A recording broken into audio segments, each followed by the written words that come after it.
Cash flow statement या गुंतवणूकदारांसाठी game changer ठरणाऱ्या विषयावरचा हा आजचा आपला थोडक्यात आढावा आहे.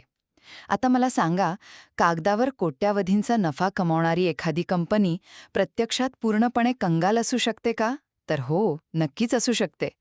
एखाद्या कंपनीचा फक्त कागदोपत्री नफा बघून गुंतवणूक करणं किती धोकादायक ठरू शकतं आणि हेच कॅश फ्लो स्टेटमेंट कंपनीच्या खऱ्या आर्थिक स्थितीचा आरसा आपल्याला कसा दाखवतं, हे आज आपण बघणार आहोत. तर आपला पहिला मुद्दा आहे कॅश फ्लो स्टेटमेंटचे 3 मुख्य भाग.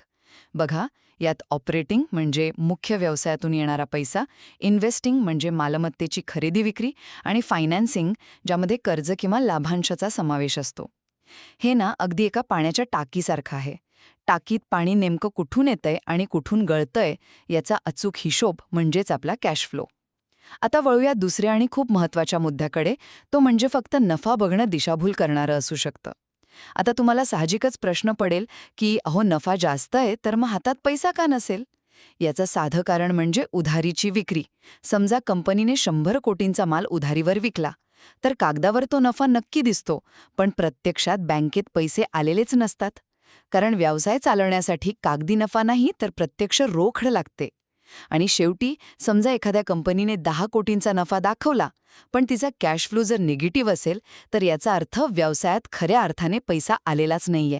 हा आपल्यासारख्या गुंतवणूकदारांसाठी एक मोठा धोक्याचा इशारा आहे बरं का.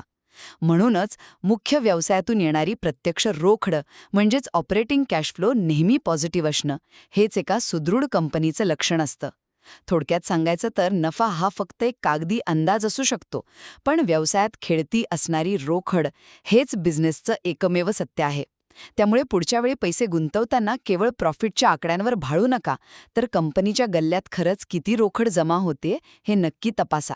हा व्हिडिओ पाहिल्याबद्दल धन्यवाद. कृपया लाईक आणि शेअर करा आणि अशाच इंटरेस्टिंग व्हिडिओसाठी आमच्या यूट्यूब चॅनलला नक्की भेट द्या.